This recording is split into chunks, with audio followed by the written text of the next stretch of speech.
အားလုံးမင်္ဂလာပါဗျာ Let's Start the News Channel ကနေကြိုဆိုလိုက်ပါရစေ။ပြီးခဲ့တဲ့ဖေဖော်ဝါရီ 4 ရက်နေ့ညနေပိုင်းမှာရှမ်းပြည်တောင်ပိုင်းဖဲခုံမြို့အုံနိုင်ကြေးရွာကရှမ်းကျောင်းရဲ့တပ်တော်48နှစ်ရွယ်ဦးဓမ္မတာရခေါ်ဦးစင်းပိန်နဲ့အသက်40ရွယ်တကာရင်ဆိုင်းဘီခေါ်ကိုအိုက်ဘီတို့တပ်ဖြတ်ခံခဲ့ရပါတယ်။အဲ့ဒီကျောင်းမှာပဲဖဲခုံအခြေဆိုင်ပြားစစ်ကျောင်းအဖွဲ့ဝင်6ဦးကလာရောက်ကျူးလွန်ခဲ့တာလို့တပ်ဆိုင်တဲ့အဖွဲ့တွေကထုတ်ပြန်ထားပါတယ်။ဒေသခံတွေကပရိုက်တာသမားတွေလို့တည်ထားတဲ့ဆရာတော်နဲ့တကာတို့ကိုတော်လိုင်းရေးအဖွဲ့ဘက်ကစစ်ကောင်စီထောက်တိုင်စစ်ကောင်စီတည်င်းပေးတော်လိုင်းရေးကိုထိပါလာလို့ဆိုတဲ့ဆွဆွဲချက်တွေနဲ့တပ်ဖြတ်ခဲ့ကြတာဖြစ်ပါတယ်။ဒီလိုရဲ့ကြောင့်ဖဲကုံလူလူကြားမကြေလည်မှုတွေရှိနေပြီးမှားယွင်းဆွဆွဲပြီးတပ်ဖြတ်ခံရတာလို့ဒေသခံတွေဘက်ကပြောနေကြပါတယ်။ဒီတော့ဒီကိစ္စနဲ့ပတ်သက်ပြီးဖဲကုံမှာဘာတွေစပ်ဖြစ်နေလဲဖြစ်စဉ်အမှန်ကဘာလ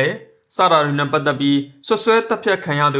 ူဦးဓမ္မတာရခေါ်ဦးစင်းပိန်အကြောင်းနဲ့တည်သူကိုအိုက်ပီပါဝင်သူ့ရဲ့မိသားစုဝင်တွေနဲ့ရင်းနှီးသူအမျိုးသမီးတို့နဲ့ AD News တို့ဆက်သွယ်မိမြတ်ချက်ကိုကောက်နှုတ်ဖော်ပြသွားမှာဖြစ်ပါတယ်။လုံခြုံရေးအခြေအနေနဲ့ဖြေချပေးသူရဲ့တောင်းဆိုအချက်အရအတန်အစားထိုးပြောပြပေးသွားမှာဖြစ်ပါတယ်ခင်ဗျာ။ဖြစ်စဉ်ကိုဘယ်လိုတည်ထားရလဲဗျပြောပြပါလား။ဖုန်ကြီးနဲ့ကိုအိုက်ပီနဲ့ကဖုန်ကြီးပြန်လာတော်မူပွဲကိုတွားတာ။တွားပြီးတော့မှသူတို့ကဖဲကုံမှမနေကြဘူး။စစ်ချောင်းနေတာတိလား။သူတို့ကပရိုက်တာတွေပဲလောက်တာစစ်ချောင်းတွေကိုကူပေးတာတွေပဲရှိတာအဲ့ဒီလိုမျိုးဒလန်ဆိုတာလုံးဝမဟုတ်တိလားအခုသူတို့တက်လိုက်ခါကြမှာနာမည်လွဲချတာကွာဒလန်ဆိုပြီးလွဲချလိုက်တာအမှန်တကယ်ကမဟုတ်မားနေတယ်သူတို့ကိုယ်တိုင်တော်မှာတော်လန်ရေးဖက်ကိုစပုတ်တင်လောက်တဲ့ထဲမှာပါတယ်ကိုအိုက်ပီဆိုရင်အဲ့ဒီလိုစစ်တပ်နဲ့ပတ်သက်တာဆိုဘာမှမလုပ်ဘူးကွာတိလားအဲ့ဒါကိုတော့မှဘာတည်င်းလွတ်လိုက်လဲတော့မသိဘူးပေါ့နော်အခုလိုဖြစ်သွားတာပဲ6ယောက်လောက်လာပြီးတော့မှဖုန်ကြီးကျောင်းပေါ်တဲ့အထိတက်ပြီးတော့ဝင်ပြီးတော့တနက်နဲ့ပြစ်တက်တာဖုန်ကြီးကို8ချက်ကိုအိုက်ပီကို2ချက်ပေါ့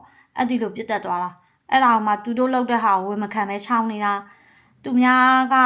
တိတယ်ကွာသူတို့လုံမှန်တိတာအကုန်လုံးကတိတယ်အဲ့ဒါကို6ယောက်ဖြစ်တဲ့ဟာကိုတရအပေါ်ပဲခေါင်းလွဲချပြီးကြံတဲ့လူတွေအကုန်လုံးကချောင်းနေကြတာအဲ့ဒီညတုန်းကဆိုတည်င်းကြချင်းအရင်လန့်သွားတာအမျိုးတွေကဖုံဆက်လာတာအကုန်လုံးမလန့်သွားနဲ့နော်တဲ့အဲ့ဒါနဲ့ဘာဖြစ်တော့ဘာလို့တော့ဒီလိုဖြစ်တယ်လို့ပြောပြတာအဲ့ဒါနဲ့ကျမတို့တညလုံးအဲ့လိုတော့မပြောဘူးခံစားရတာပေါ့နော်ပြောရမယ်ဆိုအစိတ်ပင်ရေလောင်းတောင်ဖြစ်နေပြီလားမသိဘူးပေါ့နော်သူတို့နေရာနဲ့ခံစားမိတာပေါ့အခုပြဿနာကြီးမမကိုဖြစ်နေတာဘလို့ဖြစ်တော့ဆိုတော့အဲ့ဒီရှမ်းဖုံကြီးကသူတို့ဖဲခုံကရှမ်းတွေအကုန်လုံးကိုကွဲတဲ့ဖုံကြီးဒီနိုင်ငံရေးအဖွဲ့အစည်းနဲ့ဘာမှမပတ်သက်ဘူးကွာကျမတို့လည်းအဲ့ဒီဖုံကြီးကြောင်းကိုတည်တယ်ပြီးရင်ပရိုက်တာပဲလောက်တာစစ်ချောင်းတွေကိုအဓိကထားပြီးကုညီနေတာကွာဖုံကြီးကဘာမှဟိုလိုတွေလောက်တာမဟုတ်ဘူးတည်လားအဲ့ဒါဆိုတော့ဒီဘက်တော်လှန်ရေးလက်နက်ကိုင်အဖွဲ့အစည်းတွေဘက်ကအသက်ခံရသူတွေကိုပြောနေတဲ့ဒလန်တို့စစ်ကောင်စီသတင်းပေးလုပ်တယ်ဆိုတာတို့ဆိုတော့ ਨੇ ပတ်သက်ပြီးဘယ်လိုပြောခြင်းလဲမဟုတ်ဘူးလုံးဝမဟုတ်အာမခံတယ်ဘာလို့ဆို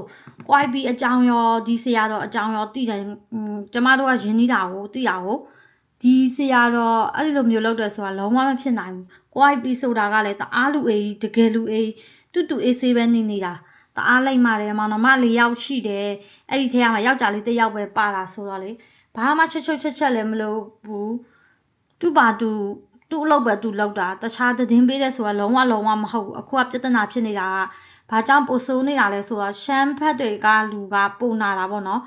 ်သူတို့ဆရာတော်လည်းအသက်ခံရတယ်သူတို့လူလည်းအသက်ခံရတယ်ပြီးရင်ဒလန်တို့လည်းခေါင်းစဉ်တက်ပြစ်လိုက်တယ်ဆိုတော့စိတ်တူကြတာပေါ့ဖေခုံမှာကရမ်းနဲ့ချမ်းတွေများတယ်အင်းသားတွေရောရှိတယ်အဲ့ဒီမှာဘလို့ဖြစ်လာလဲဆိုတော့ဖုံကြီးတက်လာတယ်ဆိုတော့နည်းနည်းလူမျိုးတွေပါလာပေါ့ပြီးတော့တက်တာခရစ်ယာန်ကရမ်းတွေဆိုတော့ပိုဆိုးတာပေါ့ဘာသာရေးတွေလည်းပါလာမဲ့သဘောရှိတယ်တော်တော်စိတ်ထိခိုက်နေကြတာပေါ့နော်အမှန်တကယ်ဆိုဘာမှဒလန်လောက်ဆရ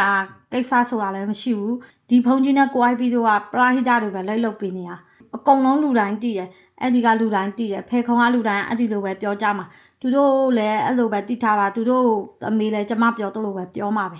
ပြားစစ်ကြောင်းကလူတွေကဖုန်းကြီးစီပတ်စံတိုင်းအောင်ကိုလူတလောက်မပေးပဲဖုန်းကြီးကအလူငွေတွေကသူမပိုင်လို့မပေးနိုင်ဘူးသူ့ကိုယ်ပိုင်ပတ်စံအနှဲငယ်ကိုပဲပေးတာကိုနဲတယ်ဆိုပြီးဒီပြားစစ်ကြောင်းအဖွဲ့ဝင်တွေဘက်ကမကြည်ဖြစ်သွားတယ်လို့ပြောကြတယ်ပေါ့နော်အဲဒါကြောင့်အဲ့ဒီလိုလုပ်တယ်လို့လည်းပြောနေကြတယ်အဲ့ဒီလိုမျိုးတော့သိထားတာရှိမလားဗျအဲ့ဒါမျိုးတော့တိတိကျကျမသိဘူးဒါပေမဲ့တခုကတော့သူတို့ကိုယ်တိုင်တော်မှအရင်တော့က sporting လုပ်တဲ့လူတွေထဲမှာဖုံတို့လည်းပါတယ်အဲ့ဒါတော့သိထားတော်လန်ရေးဖက်ကိုထောက်ပံ့ပေးဖို့တယ်လူငယ်တွေကိုဘာ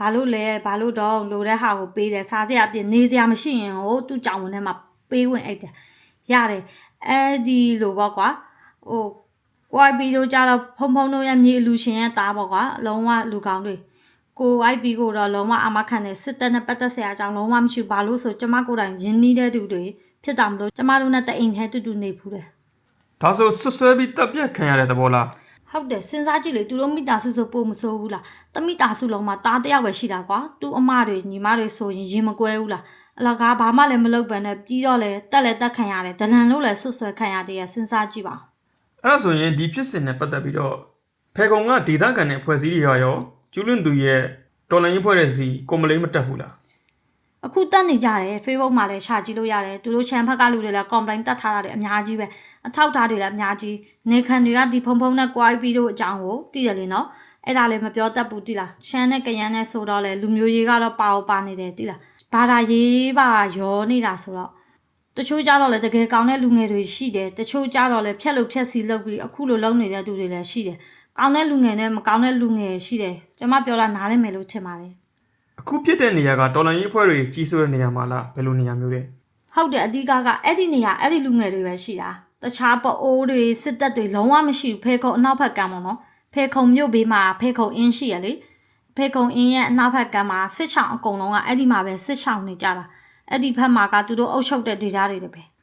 ဖြစ်စဉ်ဖြစ်တဲ့နေ့ကဖုန်းကြီးနဲ့ရုံရင်းဆန်ကန်ဖြစ်တဲ့အချိန်ကိုယ်အဘီကဝင်ဆွဲတော့ကိုယ်အဘီကိုပါတတ်လိုက်တာလို့ပြောထားတယ်နောက်ပြီးဖုန်းကြီးကသူ့နောက်မှာဖွဲ့စည်းတွေရှိရဲ့ပါညာပြောတာမျိုးလည်းရှိတယ်ပေါ့နော်ဒီတော့အဲ့ဒီနေ့ကဖြစ်စဉ်နဲ့ပတ်သက်ပြီးဘယ်လိုသိထားတာရှိသေးလဲခင်ဗျ တနက်နဲ့ဝင်တက်ခံရတယ်အဲ့လိုပဲပြောတာတနက်နဲ့ပြစ်တက်ခံရတယ်လို့ကျမတို့အဲ့လိုပဲကြားတယ်တခြားတော့တိတိကျကျတော့မသိဘူးအဲ့လိုကြီးတော့ ဟုတ်အခုလိုဖြေကြားပေးတဲ့အတွက်ကျေးဇူးအများကြီးတင်ပါတယ်ခင်ဗျာ